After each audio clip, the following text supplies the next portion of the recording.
Today I'm going to show you how to make this gorgeous cord, and once you learn that, you will find yourself wanting to include it in so many of your projects.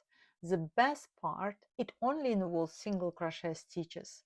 If you can single crochet, you can make this. The possibilities are endless. A backstrap, a belt, a jewelry cord, or decorative details like I'm using here on my poncho. Anything that needs a beautiful cord. And make sure you stay until the end, because I'm going to share my secret technique for attaching this cord decoratively and invisibly to your garment or project. You won't want to miss that. For this project, I'm using decay weight yarn and 4.5mm hook. To start, leave a long enough tail to attach the cord to your project later. Whether you are using it as decorative details or a strap or handle, you still need the end to sew it in. You don't want the tail too long, it becomes difficult to work with, but you need enough to comfortably sew it in place when you are done. First, we're going to create a slip knot. Next, I'm going to create my yarn tension. I have my loop on the hook, and I'm going to chain 2, 1 and 2.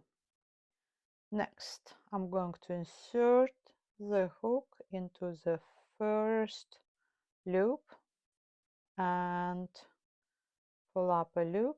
Now we have 2 loops on the hook, and yarn over and pull it through. Single crochet. Now we're going to turn away from the hook. You can see you have your V, your loop here, and you have loop on your hook. After you turning, you can see your stitch mark as a red triangle, and you have bottom of the stitch mark with black line. Creates this horizontal bar, and you will have to insert hook into this horizontal bar at first. Insert into bottom of the stitch and work single crochet. 1. Next, again turn away from the hook. From now onward, we're going to insert hook under both bars under your stitch.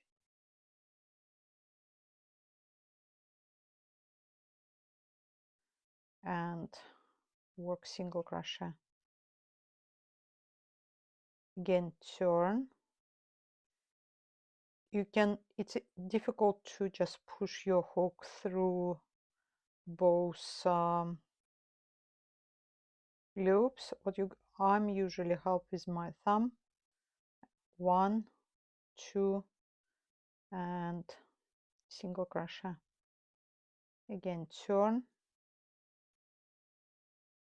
1, 2, and single crochet. Again, turn. 1, 2, single crochet. The work already a little bit tight, therefore I would recommend to not tight your stitches. Work your stitches a little bit looser than you usually would do. Too tight, because it will be more difficult to insert hook and to under these both bars. 1, 2, 1, 2,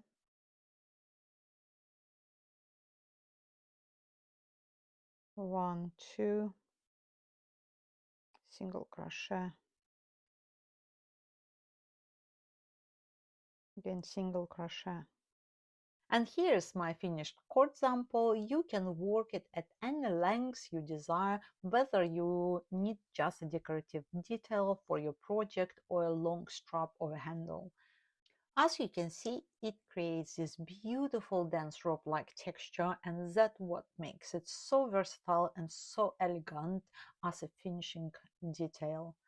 Don't leave yet, because next I'm going to show you exactly how to attach this cord invisibly to your garment. This is my own technique for a really clean and professional finish, and I think you're going to love it. If you are working on the same project, I would suggest attach cord by using needles without stretching, by gently placing on the edge. You can see, if you work in one color, just make sure you will place the cord not this way, but over. It's kind of going to wave down towards flower and wave up away from leaf. I think when you work in two colors, obviously you can see it easy. When you work in one color, I think it's very easy to make a mistake. Okay, use the needles by attaching cord just approximately. Point the needle with the sharp end facing away from you. When you move closer, you will not poke yourself. You can use stitch markers to help guide your cord placement. However, in my experience, needles provide much better support and control.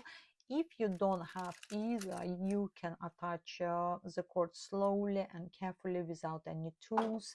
But ideally, I would always recommend using needles. It gives you the most accurate and neat result.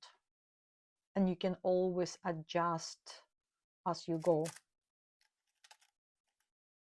Okay, I'm going to show you by using contrasting yarn for you to see it better, because the video that I recorded applying cord over this space, I think light yarn on light just didn't work well.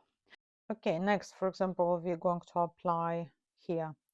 Next, what you're going to do, you're going to insert, you catch, perhaps I show here because it's different stitches. You catch, not stitch around, but you catch only those side loops. And next you're going to place into side loop. You have those side loops. Can you see it? Here. You insert into the side loop of your cord. And now we're going to mimic this bar across. And we're going to, again, you insert on the other side into the side loop, and you catch a stitch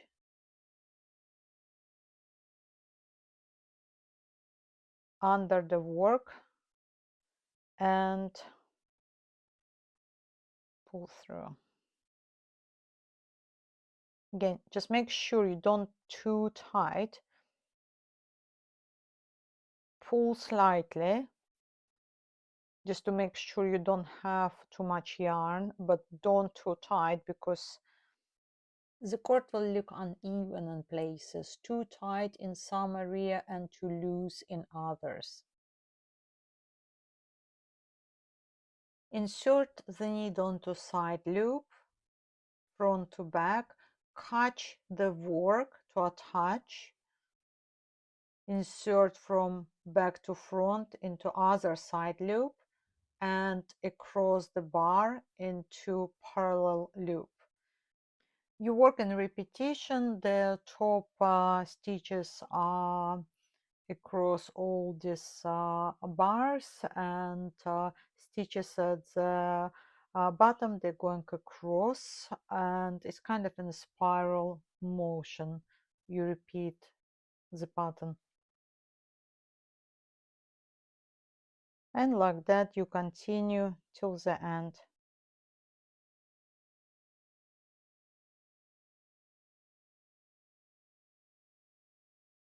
For example, when you've done maybe a few, yeah, you can also additionally, you can, for example, grab with your needle and you can just gently pull. For example, if for some reason somehow your stitch number 2 or 3 a little bit loose, you're going to gently pull each at the time, or even the fourth one. If this is loose, you're going to pull this stitch a little bit after the next stitch and after the next stitch. This way you make sure they all have good tension. And if you turn, you can see, you can't see really my orange stitches. It's the same here. If you look, I've applied to each one. I think it's maybe a little bit difficult to see on this light color, and but it's kind of looks really neat. If you enjoyed this tutorial, don't forget to subscribe and hit the notification bell so you never miss a new tutorial. The pattern link is in the description below.